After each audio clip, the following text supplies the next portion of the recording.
Turkey last month as part of an elaborate ruse in response to a possible Iranian attack threat. The US president boarded Air Force One in full view of the TV cameras before then being transported to a different presidential aircraft while being stowed away in a catering truck. But White House staff, the flight crew, and a host of journalists remained on board the original aircraft, completely unaware that the president had been smuggled off, leaving them on a plane, potentially, that was still under threat. Let's talk about this now with former Secret Service officer under President Bush and Obama, Barry Donadio. Barry, welcome to the programme. Thank you for having me. What did you make of this story when you heard it today? Did it ring true with you? Well, quite an interesting story. I'm not quite certain if it's true. And it's coming out of the New York Times. It's an anti-Trump paper. So, look, let's speak to the Secret Service itself and the means that they go through to protect the president. They use all technological, all method and methodologies, all intelligence, even deception to protect the president. So this would be nothing new. Even in the 1860s, there was deception used to protect President Abe Lincoln. It would not surprise me if something like this could occur. In this case, I'm not quite certain. What I am certain of, if it's true and it was leaked, whoever leaked it will probably get criminally charged, because that would be highly top secret information, as you could imagine, if they went through such lengths to do that.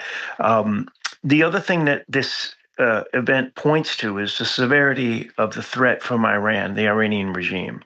It is being reported that somebody in the Iranian parliament is voicing that there is $100 million bounty on the president's head. And that, too, would make sense to me on what's going on after the U.S. military strikes took out their general, Soleimani, as well as the supreme leader of Iran. That's not going to go untouched. Like they're going to reply in some way. Yeah, that's not going to be negotiated away, in my opinion.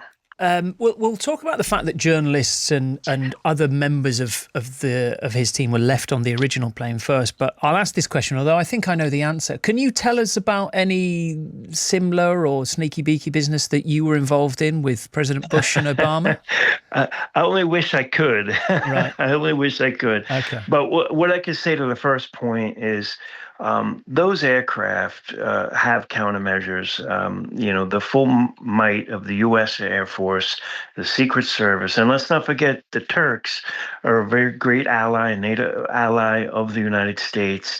So every countermeasure from the Turkish military, Turkish intelligence services, the Americans, and any other allies in the region are all combining forces to protect the leader of the free world, which is President Trump. Although, as I understand it, the reason the initial switch took place was because he had this jet that was donated from Qatar, but it didn't have the anti-attack weaponry that the original Air Force One had. So he was going to be moved onto that, or he was moved, and then he actually ended up on a third jet, which is usually used for carrying the vice president. So it was kind of a double decoy in a way.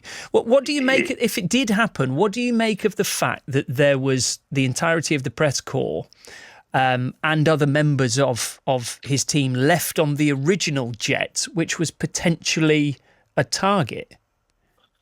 Well, I think the president's plane is always potentially a target, and those that are on it know that, especially when we're at war with Iran. You're in the Middle East, you're in Turkey. I think people understand that if they're on that plane, they understand the dangers. So I would say that. I would also say that plane is not left unprotected. If the story, let's just pretend everything that's being reported is true.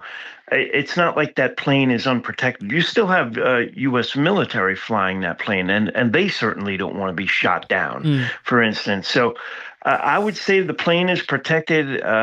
If the president was not on it and a decision was made to have him fly on another plane, it could also have been having nothing to do with an Iranian threat at all. It could have been something else that we don't know. I guess the point, and I do take the point that when you're in a certain job, doing a certain thing, that there is an expectation of risk. But when we talk about you know, the press on board, for instance. This was a NATO summit. He wasn't flying into an actual war zone. And also, if there was a credible threat, shouldn't the journalists and other people on that plane have been given an opportunity to decide whether they want to fly on that plane or not?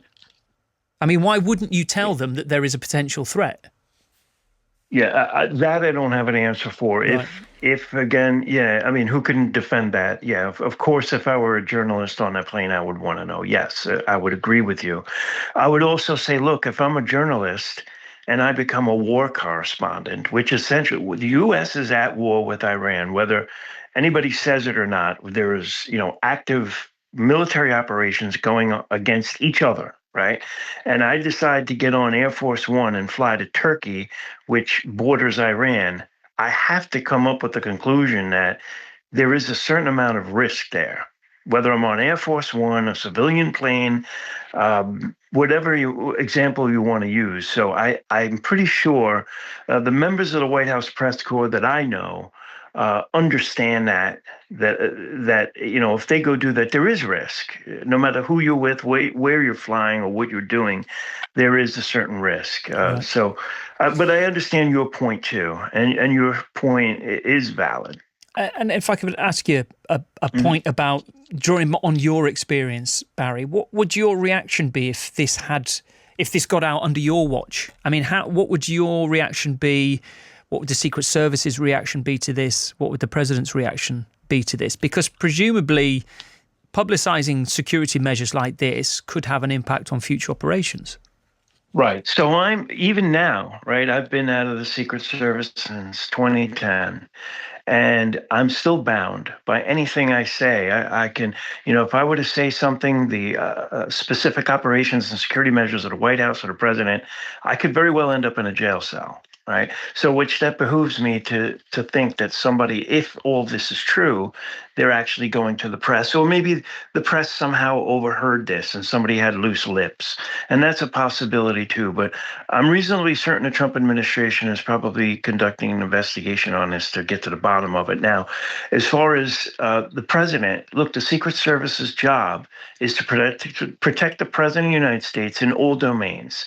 If he decides to go to Turkey, and that is literally on the border of a war zone, it is the job of the Secret Service to make him safe and secure.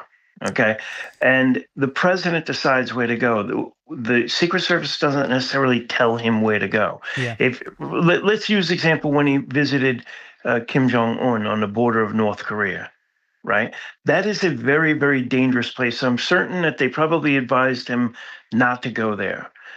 He went there. It was a success. He should get a Nobel Peace Prize for it. But ultimately, it was the job of the Secret Service to make sure that he was safe, secure, have a plan, have a means of egress, have some idea of what's going on with security measures, and be able to protect him to the level of president, which is what they've done successfully. Okay. So I imagine the same thing happened in Turkey. Okay. Barry, we'll leave it there, but it's been a really fascinating insight. Thank you very much. Thank you. Take care. You. That's former